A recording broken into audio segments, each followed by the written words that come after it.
Welcome to the Mystic Detectives podcast, where we seek to unlock the wonders of the unknown. I'm one of your hosts, Crystal Miller. And I'm your other host, Andrea Marziano.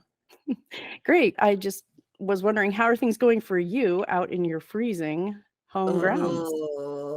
It's negative 25 degrees where I am here in Norman, Oklahoma, and I hate it. I don't want to leave the house. Yeah, I can understand that. And actually, it gets to the point that it's dangerous. I was in school in college for a short time in Rexburg, Idaho.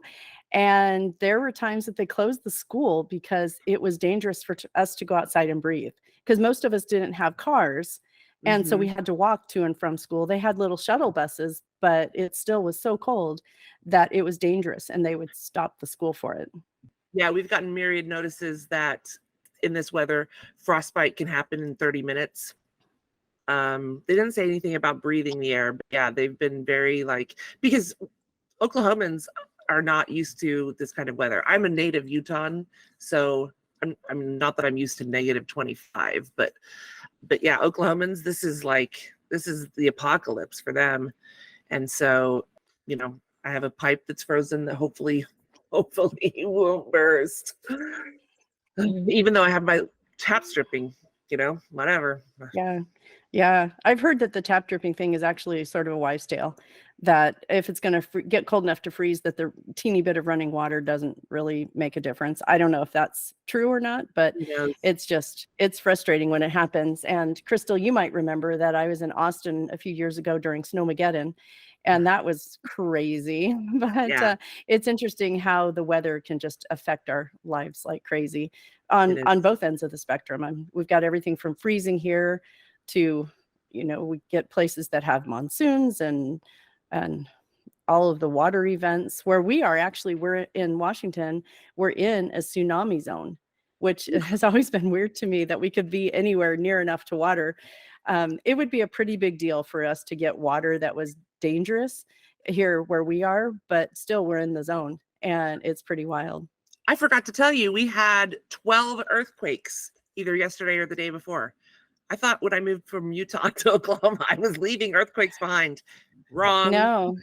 Apparently, some of the mining, et cetera, has created unstable. It's fracking. Mm-hmm. It's fracking. Yeah, I didn't. Screw you, frackers. These are opinions of Crystal Miller alone.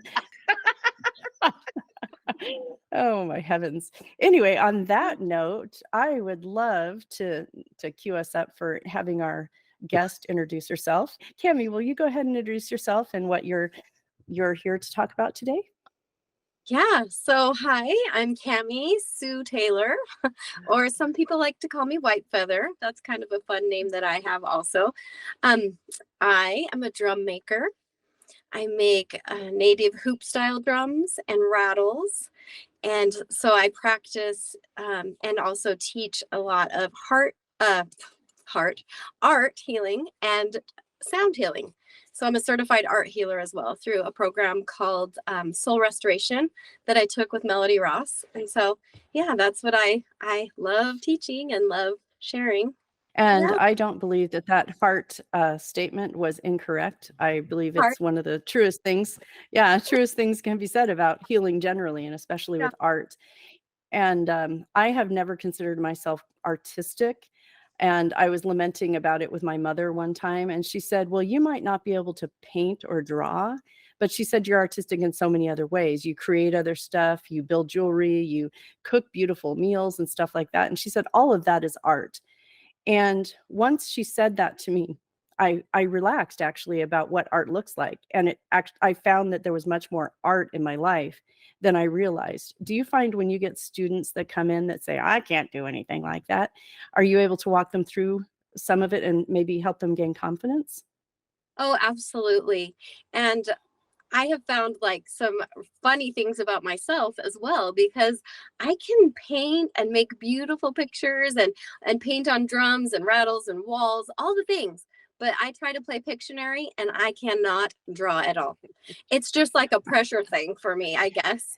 And people are like, what is that, a dog? And I'm like, no, So yeah, we all have our things, and if we overthink it, yeah, that happens. I did a wine and paint night once, and they were instructing, and I just want everything to be so perfect. I guess I just need time. Like, creating for me is just more about slow pace and stuff. So I was like, wow, I am really bad if I'm in a hurry.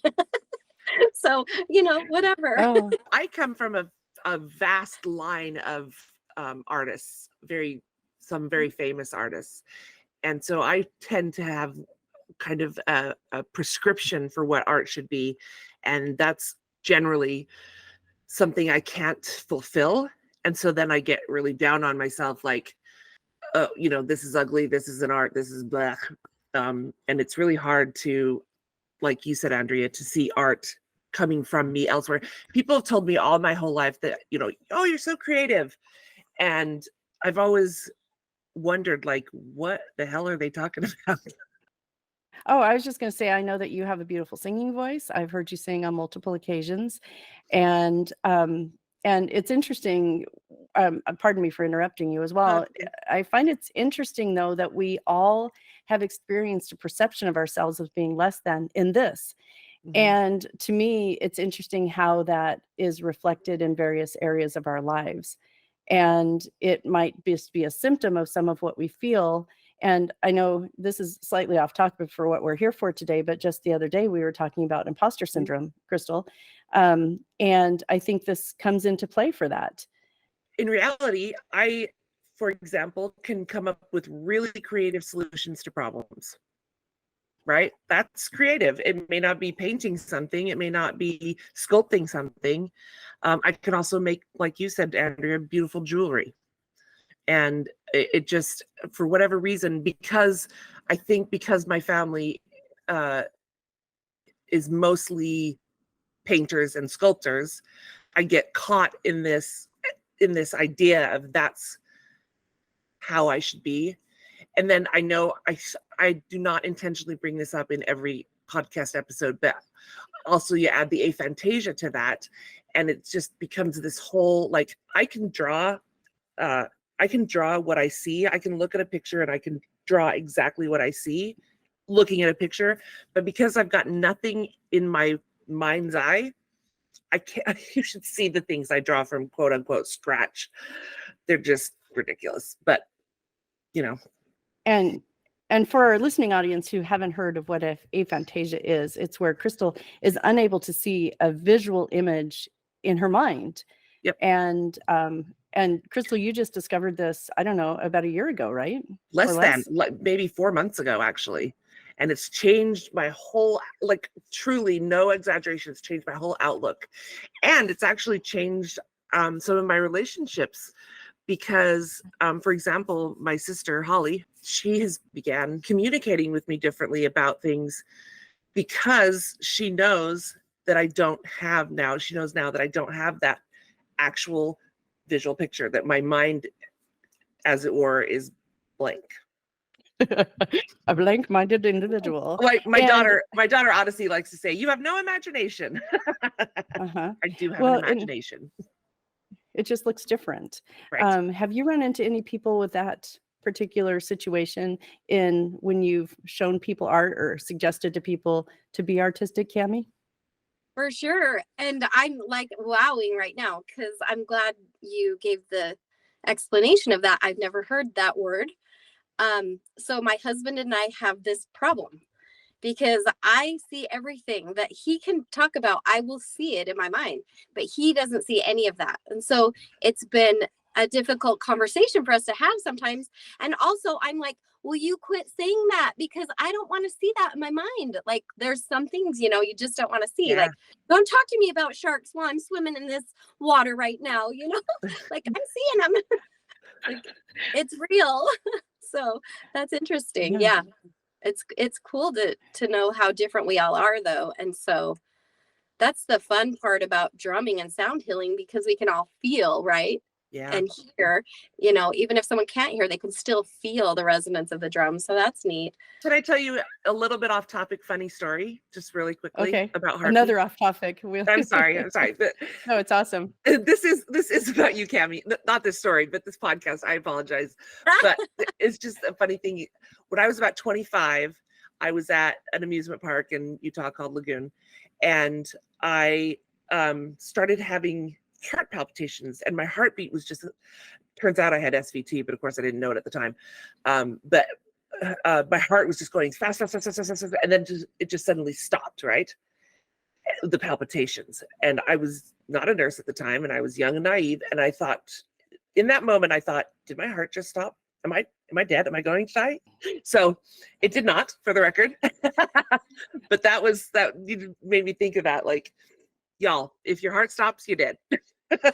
Yeah, it's a pretty obvious, yeah, but it's scary. I mean, people will experience their heartbeat and in different ways. Sometimes it's okay, sometimes it's offbeat. One thing, Cammie, I don't know if you've experienced this, but I've been in situations where I've done drumming or having drum sound baths sort of things, and people will say that they felt their heartbeat slow.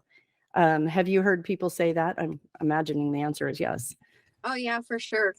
Because there's a lot of science now behind drumming. And so as soon as you start drumming, it takes you from your sympathetic nervous system down into the parasympathetic. So your rest, relax, you can immediately change by just starting to drum, and your body will just relax right into it. It doesn't take hours of meditation. Just start hitting a drum or turn on some meditation music and it'll bring you right down. So definitely. Yeah. Yeah, So, I've experienced some really great other chemicals from drumming too. Usually not when I'm drumming, but when other people are drumming or I'm at a sound bath, and I've been able to drop way down in and really just get into the good stuff. So go offline and then, you know, start having great dreams and visions and stuff. And that's just all chemicals that we all have inside of our body. And that's the importance of like slowing down and doing the drumming and doing self-care with sound healing and rattles, drums, singing bowls, you name it, all that stuff. so what's your origin story? How did you get started with drums and sound healing and art healing? Wow. It's been a long journey, about almost 15 years now. I went to a self-improvement seminar, and I'd been going off and on. And so I was learning new things about like crystals and energies that those have and movement of the body, like through yoga and stuff. And so they brought in some drums one night and they did a drum circle. And I was like, oh my gosh, I love Native American stuff. I'm just like, oh, this is so great. And then all of a sudden, though, I had no idea what it really even was about. But when they started beating the drums, and then I literally felt the beating of the heart of the drum and heard the sound of the drum that night. And it changed everything for me. Total game changer. I bought a drum that night. And then I just started doing the deep dive down the rabbit hole of drumming and sound healing. And I started painting on drums first because I was an artist before I started making drums. And so I painted my drum, and then I went back to this same group, and we gather a couple times a year together, me and this group, and they started doing more drumming circles. And then I was just painting on everybody's drums because they were like loving that. And so then I was like, I need more drums. People want to buy drums from me. So I started buying drums, but they were coming in the mail like torn and ripped. And so then I just started getting some downloads that I got to make drums. And I was like, no way. Who's going to buy a drum from a blue-eyed, blonde-haired white chick? Like, it took me a whole year to get over my belief systems of that like I wasn't worthy or able to do something like that. I didn't know. And I asked the guy that I bought my drum from if he would teach me. And he said no. He's like, nope, this is so sacred to me. I don't teach it. And so I just had to figure it out for myself. And that was a really cool journey because I was kind of doing some research into my genealogy, and I had help from the other side. So my fifth great grandparents, I found out, were my grandfather was a Cherokee chief, And my 5th great grandmother was a Lakota Sioux woman. So they started just talking to me, and I just felt it in my soul. Like, this is what I'm supposed to do. I don't know why. And I don't know if anyone will buy a drum for me, but yeah, I've sold hundreds of drums and taught tons of people to make drums now. And tons of drum makers like started out coming to one of my workshops. So I love it. It's just bringing back the old ways that work and spreading it with the world. So. And I remember when you started with drums, and how I know that when you first talked about making them, and I don't remember you, I don't know if you remember having this conversation, but I remember you talking about making them, going, what you just said is like, why should I? And we both know someone who makes them, and she had a direct lineage that she knew about. And it's interesting how when we just let go of those beliefs, that for whatever reason we have, then we can just start to grow and blossom and find passions that we didn't even know existed. And one of the things that I've heard you say here in the past is that the drums will speak to you. And what does that mean to you? Oh, wow. I have a lot of things that speak to me now. Drums, sticks. As a matter of fact, we were out to dinner last night and I saw a stick on the ground and I'm like, walking along and there's all these people around. It's a nice bougie part of town. And I told Wes, look at that drumstick. And he's like, I saw it, because he knows me. He's had to pull over and pick up many sticks that want to come home to me with me to be like these sacred healing tools. And so, yeah, we got in the car. We kind of waited for a few people to drive away. And then he jumped out of the car, popped the trunk and threw the stick in for me, because all of the sticks that I make are custom and reclaimed wood. They come from all over the world. I brought sticks home in my suitcase from Oregon and everywhere. And so the sticks speak to me as well as the drums. So when the drums are speaking, they're just telling me what to do. So what type of tie to do on the back, because like the backs are all different. And I don't even have to think about it anymore. It's just a flow. And so making drums for me, that's all for me. Like, of course, I love giving them away or selling them or, teaching other people. But for me, that is just part of my meditation. Like when I'm not making drums, there's something wrong. And so that's just like part of my life and what I love. And you never know, there's like moose and elk and buffalo and just all different energies of the animals. And so I really connect well with animals. We have a ranch and live in the mountains. And so for me, we have wild horses too. So I'll talk about my connection with the horse drum. I have a horse drum sitting here by me. And the first time I thought about making a horse drum, I was like, no way. Like, I have horses. They're my animals. They're my babies, yuck. And then I saw a horse hide in a store and I went up and put my hand on it and I started to cry. And that hide spoke to me and said, I'm already gone. I've already transitioned and I want to live on and be the voice of a drum.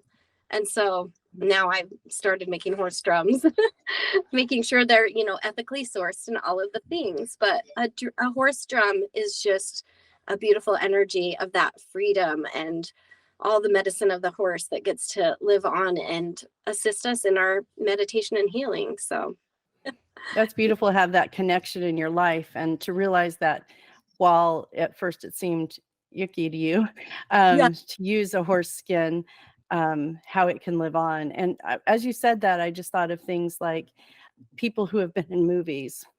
They live on even after they've passed. And I've thought about that and how so many of us don't live on really in any way particularly. And so that's a beautiful opportunity for that horse and the other horses that you bring in. So could you tell us a little bit about your rattles too? I have one of those. I actually was trying to find it before I came in, but I've recently reorganized all my stuff in my studio and I don't know where I put it, but it's a heart-shaped one. Oh, cool. I have a heart-shaped one right behind me. Yeah. So I make rattles on sticks and some like not on sticks. So the rattles came, I guess that's part of my upbringing as far as I grew up in Utah and it was like, don't throw anything away, right? So I had all these ginormous hides, like the size of a king size blanket. well, that might be a little exaggeration, but buffalo hides and all the hides, I would buy the whole hide and then cut it into all the circles and then hand cut all the lacing. And I had all this scraps left and I just didn't want to throw it away. So I started putting it in buckets in my basement. And then one time I went to this, I don't remember exactly what it's called, but they had a lot of gifts in there. And I picked up a rattle and I'm like, oh my gosh, this is made out of rawhide. And so I went home and just started cutting up the pieces in all different shapes, stars and hearts and moons and circles and all the things. And then just figured out I hand punch every hole and started lacing them together. And then the contents inside started evolving, like as I was learning about how every rattle had plant, animal, and minerals. So inside the rattles, I put crystals and seeds and beans, seashells, you name it, anything I can find.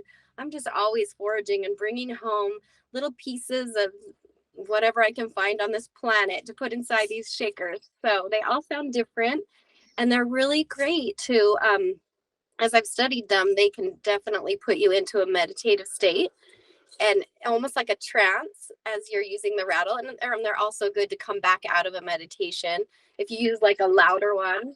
So, and I have a few drumstick rattles, so you can rattle and drum at the same time. That's kind of cool. So yeah, it's just been an evolution, but it lets me be pretty creative, like what I'm gonna put in them and what color. And I started dyeing some of the hides. We had red and purples and greens, an evolution of so much fun.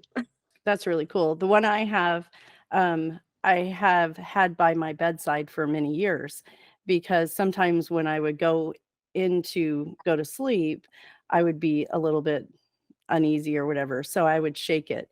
And a lot of times I'd shake it until I fell asleep. And then I'd find it in the bed later going, oh, look. And so that was really fun for me. And then I started bringing it into my massage practice. And like I said, since I'm changing studio locations, I've got it in a box, I guess, somewhere right now. We've been about a week trying to get things organized, but it's been really fun to have in various ways in my life. Have you ever used rattles, Crystal? I think you've had a drum, haven't you, Crystal? I've never owned a drum. Nope. Liberty has one and Holly has one, but I don't have one. And no, I've never used rattles either, other than maracas for 5th grade. Well, there you go. That's fun. Listen to your laugh. You're thinking back of how fun that was for your little girl self, right? Yep. Shaking the rocker. Yep. Yeah. I can just envision little Crystal with maracas. Well, and it's interesting because I listened to to another podcast that you were a guest on, and you had said something about a turquoise drum, and I immediately was like, that would be my dream drum. I have I can't remember if I said this in this podcast or not, but I have an interesting relationship with turquoise in that I used to think I used to think that turquoise was ugly and trashy, and like turquoise jewelry was the bottom of the barrel. Sorry, all my friends, I don't feel that way anymore. But I also went to a lot of self-improvement things, and through learning specifically about my chakras, I learned that my distaste for turquoise was actually related to my inability to speak my truth and to speak up for myself, and just basically my throat chakra.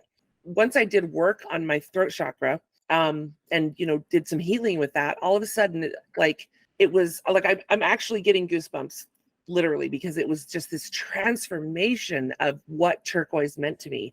And now turquoise is my absolute favorite color, other than pink. Pink always wins, but other than pink, it's my favorite color. It's one of my favorite stones. And so when you spoke of that turquoise drum, it didn't even occur to me that you could have colored drums, to be honest. I've only ever seen just a straight rawhide. And so when you said that,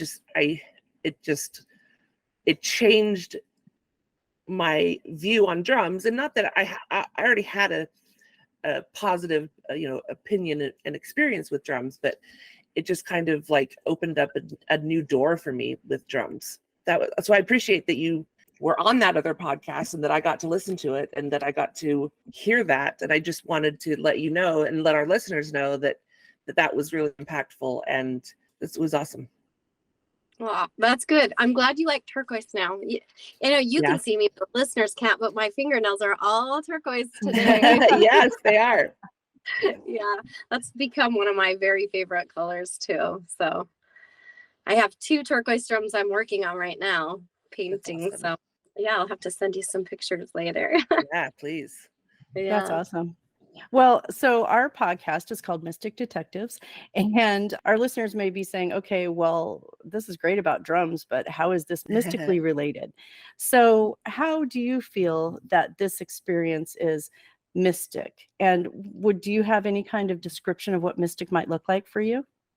Wow, that's a big one because I mean, I Googled your podcast and listened a little bit, but mystic to me, I mean, mystical, right? I'm not sure how I interpret mystic and drumming, except for the fact that it's just amazing how I can just get a piece of hide, right, and turn it into something. It's magical, it's mystical, and also it can heal people. I've had so many people come to drum circles with me and have life-changing experiences, that something that they heard during the drumming, or something that they saw, or something that changed inside of them.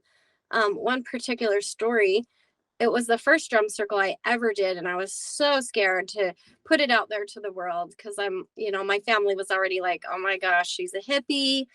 What is she doing?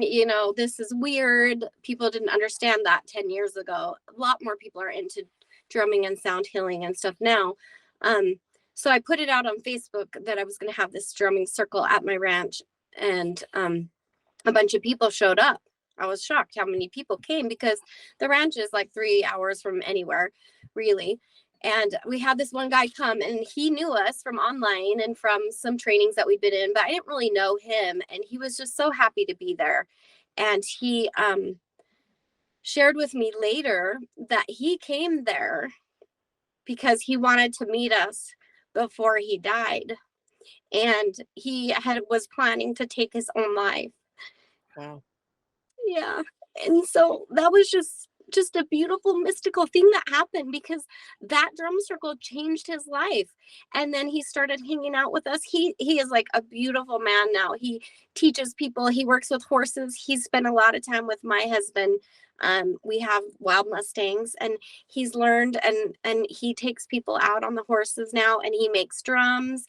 He's just has an amazing life, and he just had a baby. And so that is a mystical thing to me, that someone wanted to leave this planet because they were just so at the end and so just tired and beat up, and then the magic of the drum and just the gathering of the people. There was magic that day, and that happens every time I put myself out there and decide to share these gifts that I worry about that people are going to think I'm weird, right? I don't worry about that anymore. I'm over that. I love being weird and my uniqueness, and if you don't like it, well, then next, go away. But if you do, Yeah. come on over and I'll teach you all of my mystical ways of drumming and dancing and singing around the fire and in the forest and all the things. That's beautiful. And you've spoken about your ancestors speaking and guiding you. And I feel like one of the things that a lot of our people that we've interviewed have had experiences with their ancestors or the ancestors of others. And having that connection to the universe, I feel, is one of the most mystical things, if you will, describe it that way. And I just think that's one of the most beautiful things that a person could experience. And for a moment, Crystal, I'd love you to share your mischievous drummer story. So I used to own a metaphysical shop in Pleasant Grove called Crystal Ray. I don't own it anymore. It is still there. But anyway, one night, so we had a conference room we allowed the community to use, for things like yoga and tarot lessons and Reiki lessons and that sort of thing. It could house about probably 50 people or something. I don't know. Anyway, one of my friends had invited a chief of the Shoshones to do a 2-day seminar on something. I don't remember what it was, but so this man had come and done this seminar on one day. It was a 2-day seminar. So on the night of the first day, that makes sense, I was doing paperwork in my office, and it was about 9 o'clock at night. Store was closed. It was just me in the store, and I did have the ambient music still on, and it was the same sort of thing you use for massage meditation music.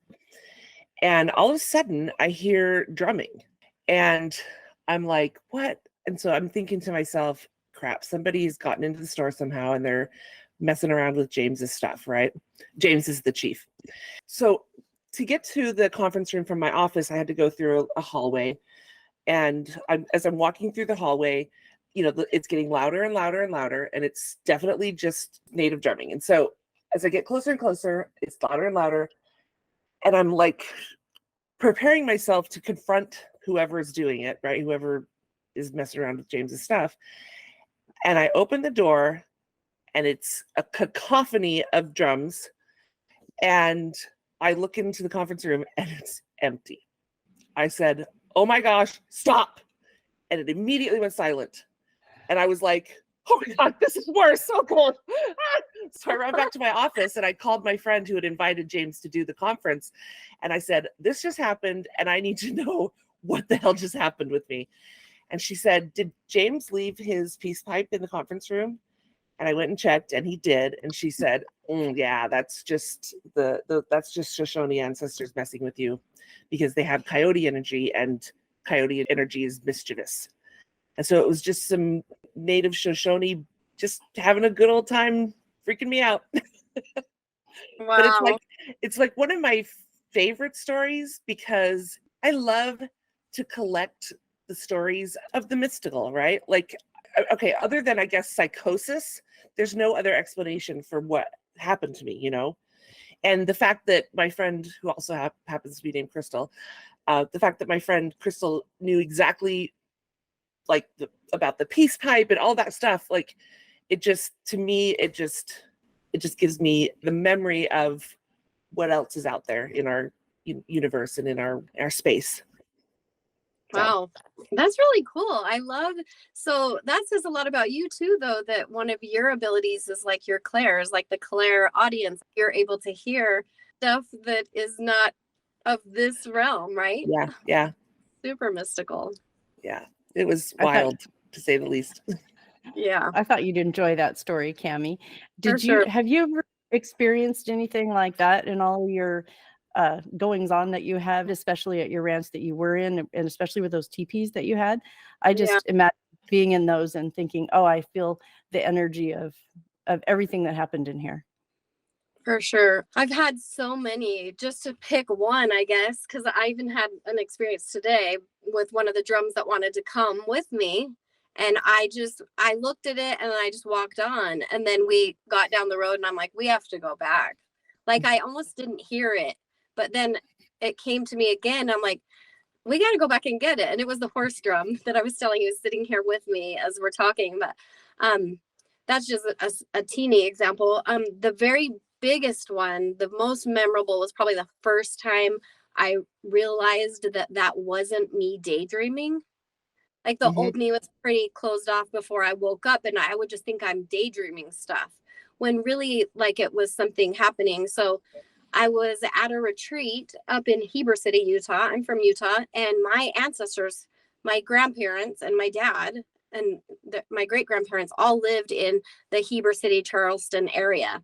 And so every time I go up there, I see all those cute little Swiss houses, and I know that some of that was my ancestors, right? And so I went to the cemetery that day because my grandparents are buried there, and one of my aunts and stuff. And I love the cemetery. It's just right on the mountain. There's always like elk poop on the graves. It's just like in the most beautiful space. So I'm sitting there and I'm thinking about the drumming, like that I haven't decided that I'm gonna make drums yet, but I have one.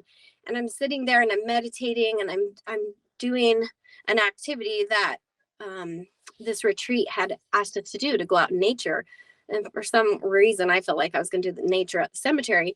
So I'm sitting there, and all of a sudden I see this horse ride up, and it's this paint horse, and it rides up, and there's a Native American chief on it. This is before I knew about my ancestors. And he just rides right up to the fence, and I can hear drumming too. And I'm just sitting there going, like, is that real? Why am I seeing this? Why am I thinking this? And then I realized that that was later in my life, that was my grandfather coming to me to tell me, this is your path, and this is it, do it, But anyway, so that was really cool, because in other time in my life, I would have been like that. That was just a daydream, like looking at clouds, right? And I'm imagining, making up stories. And I realized that was real. That was someone coming to just give me a message and just keep going, just keep doing what you're doing. It's okay if other people in your reality don't like what you're doing. Just keep doing it, because it's healing, and it's healing me. Well, and that's something that a lot of our guests have talked about, is that they had to get past that moment of, people are going to think we're just weird. And almost everyone, tell me if you don't agree, Crystal, but almost everyone we've spoken to has said that they've had childhood experiences with whatever their gift is. And it's happened through their lives, but they've spent a lot of time fighting it. And once they actually gave into it, or surrendered, or whatever word a person wants to use, their life actually became a lot better and easier, and started to flow when they flowed with it. And can you track yours back, Cammie? I know you mentioned a couple things maybe that sound like, to me, they were within 10 or 15 years. When you reflect back, are there times as a child that you might have felt some of these? You talked about daydreams. Maybe that's where you were referring to it. Yeah, well, actually, I can remember a time. I don't know how old I was. I'd have to see if my mom can remember, but they took us to a rendezvous over in Wyoming. And so there were a lot of mountain men, and there were Native Americans everywhere. Just everybody was just selling stuff. It was like so fun. And so I was around all the hides and furs and leather and all the things. And I remember they let me try on a chief headdress. And it was big with huge white and black feathers, and it went clear to the ground. And I wanted my parents to buy that for me. And they said no. Can you imagine? Like, that was probably back in the 70s. So I think I remember it being like $500. So nowadays, I'm sure it would be way more than that. But that was a lot of money but I threw the biggest conniption fit, because I wanted to have that. And so about 4 or 5 years ago, I actually went and bought myself one. And I hang it on the wall in my bedroom. It's just a sacred thing, because I just wanted to give my little girl self that. And also just to have, because I have such a connection with birds, like it's crazy, like the connection that I have with the animals and the ancestors. But that just meant a lot to me, because and the fact that my parents said no, and I'm like, I'm going to say yes to myself right now, because I really, really want to remember that moment when, like, that meant so much. That was probably the first connection to my great grandfather that I did. And I had asked my own grandpa would tell me all the time about Cherokee stories and stuff. And it never even clicked until I started waking up like 10 years ago to go look into my ancestry, go find out who these people were that came before me, because the traditions, they do pass down through the generations, and they kind of, dissolve and disappear the further away it gets. And so to just have all those memories and me start waking up and remembering has been really impactful to my journey. That's really beautiful.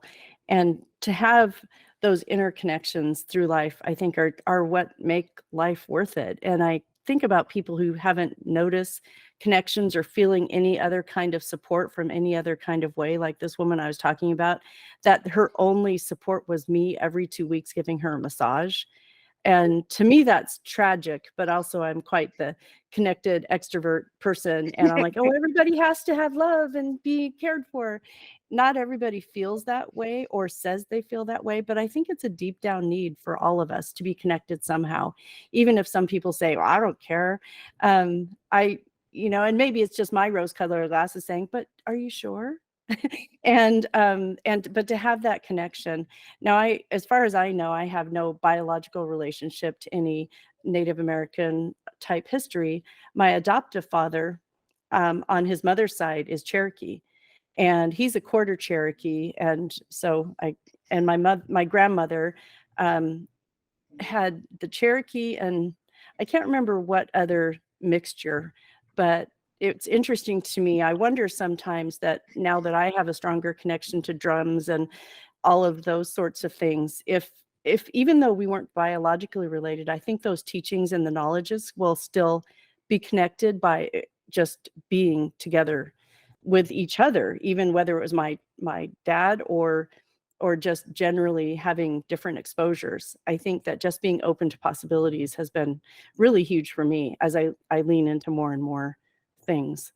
Yeah, well, I'll tell you a little story. I fell in love with labyrinths maybe 15 years ago. There's a lot in St. George now.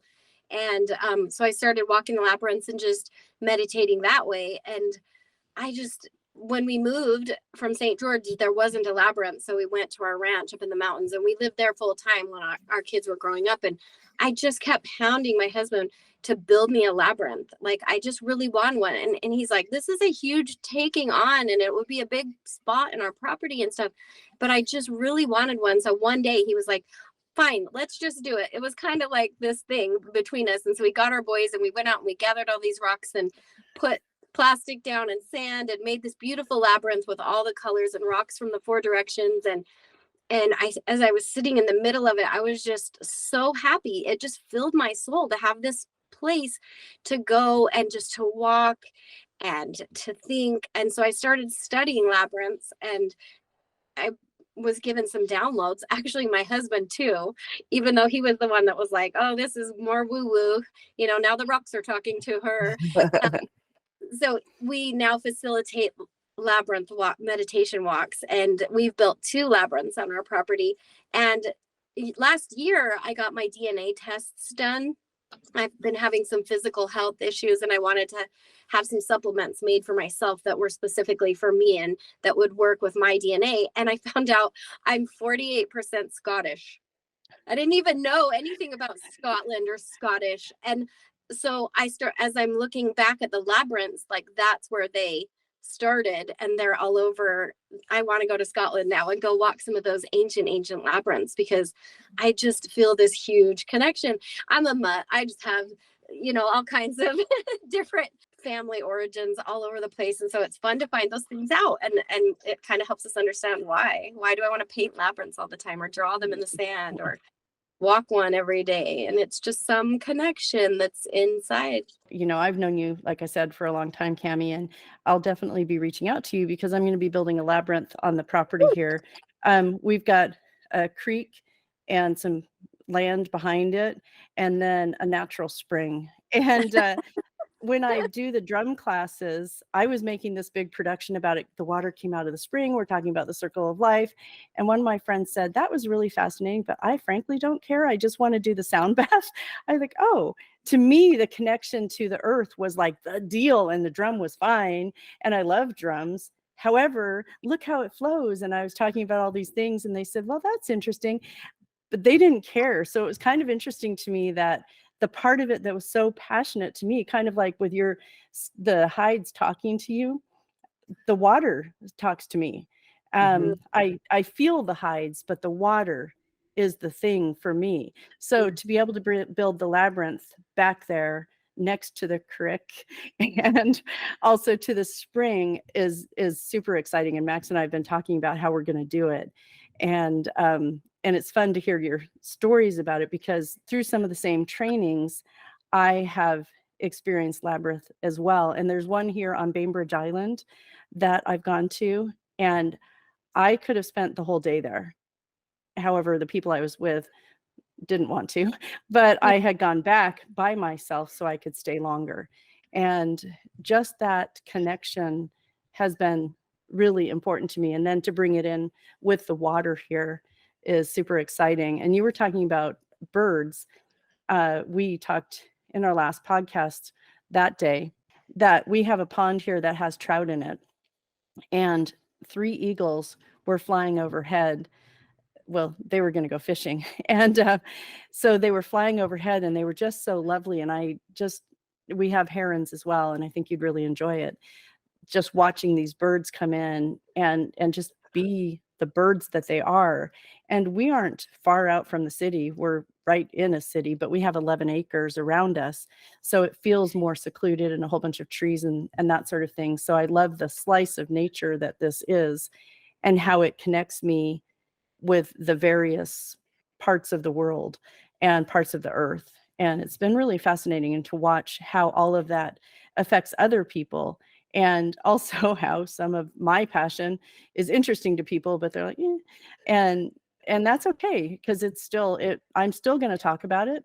I just may not make it a 2-day event where they have to dip their own hides into the spring, which I thought was fascinating. But they were like, okay, we can do this in 1 day and not dip our own hides. You can just tell us about it. Okay. But have you noticed, and with that whole rambling story, what I'm wondering, Cami, is have you noticed that sometimes where something seems super passionate to you, other people didn't necessarily connect to it? Oh, for sure. For sure. Yep. In the beginning, my husband didn't really resonate much with the drums. He had one, but he started like coming with me to the drum makings and packing all my bags and all the things. But it took him a few years to come around to really, be able to feel it. And he had an experience where he got into a pretty bad horse accident, and the only thing that helped him to feel better, because he didn't want to take medication, it would make him sick and then throw up, and his face was broken. Throwing up wasn't really a great option, so he would just sit there in pain. And one of the biggest things when that he shares publicly, like I can share this part of his story, is that he would just sit there with a drum and just beat it and just envision himself getting better. And that was like one of the biggest comfort tools for him. And now he's completely on board. He helps me make drums. He'll help people and go to retreats with me now. And we host retreats together. And so that's been really fun to see him come around to something that I'm passionate about, and have him find his little slice of passion in something that before he'd just be like, I don't really get it, So everybody's on their own journey, and some are, going all different directions. Like my favorite things are drums, rattles, crystals. I love crystals. I love oracle cards, pulling a card every day, and just the message that it gives me is exactly what I need every single time. I'm just like, let me try a new deck. Like I probably have 13 decks because I'm like, I don't know. And I'm like, wow, these are so amazing. So yeah, everybody has their things that they love. And those are some of my favorite daily go-to tools. I had an experience yesterday with my 15-year-old daughter where we were disconnected, and I pulled a tarot card just to figure out next path. And it was really funny because it was the happy family card reversed, which, you don't have a happy family. And I was like, so pissed. I was like, don't tell me the truth, tarot. So I get exactly what you're saying about it. It's always, damn it. Don't tell me the truth. I know the spirit and guides do that, and it's just annoying. Just let me believe the falsehoods I've been working on so long, and it's worked so well in my life. What's crazy is that story ended up, I took a different path than I had planned on. It was difficult. It was painful. And then she took a different path that ended up in her being hospitalized. But in reality, it was the best outcome. It was the best case scenario, even though, if you were looking at it from the past to the future, nobody would say, what should happen here is such and such, and, she should be hospitalized. But it ended up being the best case scenario. And what's interesting about that also is that I pulled another tarot card because it was distressing. And it totally was like, oh my gosh, it was temperance, the perfect balance of water and fire. Once again, this is a good truth though, right? It was like, okay, you can tell me this truth, tarot, thanks. But it was just really funny. The two cards were so spot on, and it was funny how the first one made me mad and the second one was really comforting. Well, to me, when you described that, it sounded like the first one was tough love and the other one was, it'll be okay. Yeah, You're okay. yeah, exactly. Yeah, it was a wild night, wild day. Yeah, sounds like it. So Cami, what do you have going on now? What are you doing? Any kinds of the seminars, or you called Retreats? it retreat? Thank you. Coming up soon? Wow. Well, we haven't really planned our schedule for 2024. Here it is. We're almost the end of January, right? Our season's pretty short at our ranch. It goes from about June to August because it's up in the mountains. So we spend winter in St. George. So we'll be doing some stuff at the ranch in between those areas, June and August. I do have a for sure drum making I'm doing in Idaho. I do it every year, second weekend in August. And it's pretty small. It's limited to 14 people, but I go up there and somebody else has the retreat center and they do all the food, and it's just my favorite. We've been doing it for about 8 years. It's called Mountain Air Retreats. And so that's really fun. And they call it Ancient Way Retreat. So they do a lot of other things. Sometimes they have a sweat lodge. Sometimes we do forest therapy. There's water there. So we always get to get in the hot spring. So that one's for sure on the books. I've been traveling a lot with my husband. And so I just work on making a lot of art and taking it to these different horse events he goes to. And then I get a booth. And so I have a lot of fun just setting up and drumming people and getting my word out there that way. So yeah, that's kind of what I'm doing right now. Do you ever use the drums with your horses? Yeah, we do a couple times. Cool. Not a lot. They don't always love it, so it does take an introduction for them to get used to it like anything else.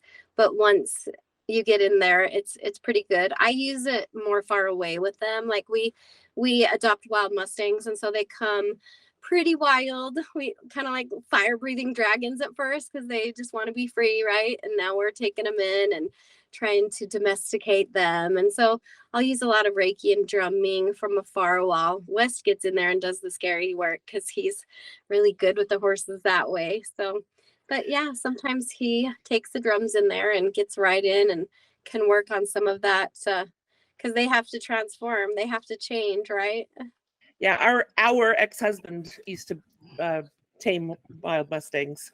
Oh, cool. So, Yeah, it's exciting. The adrenaline is free in my world every day. Wow, that's awesome. Now, do you ever do any kinds of training or for your own education for using your drums or any of the things that you do, or has it all been intuitive? No, it's not all been intuitive. I definitely love going and watching and listening to other people, and that's really nice for me to not have to be the person in charge and just to lay on the lawn and let someone else do the drumming for sure. I got to go to a horse event. It was also an art event put on. Oh, I can't think of what it's called at this second. Maybe I'll remember before I'm done. But I got to bring a big powwow drum I made, and a woman there bought it for her veterans group. And so she allowed me to sit in, and she's also from a local tribe up there in Westcliff, and she's a keeper of the water, and she thanked me for bringing the water drum to her. She said it was a water drum, and I was like, okay, I didn't know, like she taught me so much about just history and natives, different ways to drum, and she taught me the water song, and I've been teaching it to my granddaughter because I want to pass on that. Our water is so important and keeping it clean. We all need to be conscious of the water. And so yeah, I love learning from other people. And so I've been to other people's drum makings or assisted, and I've let people, come and help me too, because everyone does it different. I mean, even first time people learning to make drums from me kind of want to just go rogue and make their own ties. And I love watching that. You just never know. Some people are really creative and other people are like, tell me how to do it. And I've even had some people be like, here, do it for me, so it's just kind of, I just like going with the flow because everyone's different and it's not all about me. I just want to teach, but I also love learning. So this has been so fascinating. Cami, is there any other thing you'd like to share before we close out our podcast here? definitely say thank you guys for having me on your podcast. I love Yeah. listening to you too, and it's been fun to connect this way and just share. So thank you. Thank you. Yeah, thank you Yeah. for being our guest. Very much appreciated. Yes, you're so welcome. It's been a lot of fun, and selfishly, I wanted to interview you because, as you said, we haven't seen each other in a while, and I knew you have some really good stories. And one of the things I enjoy so much about this podcast, and ideally our listeners do too, is the diversity of people that we're speaking with. While they emphasize different sorts of things, connections, experiences, to me, they're all interconnected. And to hear how each person has started their journey has been fascinating to me. I didn't want to, but I'm getting the nudge to end with a song if you're open to. Yes, please. I'm not a singer, but so this is like part of my work, right? That I get to listen when intuition calls. So this is a Lakota song that I learned a couple of years ago, and definitely going to play the horse drum. So, Nice. all right, and we'll see how it goes. Yana ho wana hene, yana ho wana hene, yana ho wana hene, yana ho wana hene, yana ho wana hene, yana ho wana hene, yana ho wana hina hene ue. That was beautiful. The ancestors helped with that. Wow, that was Right. just beautiful. We'd love to hear from our listeners. Please contact us at mysticdetectives.com to leave a comment, share a story, or ask a question. As always, we invite you to subscribe, share, and leave reviews to support the podcast. Thank you for listening. We'll see you next week. Stay curious And keep exploring.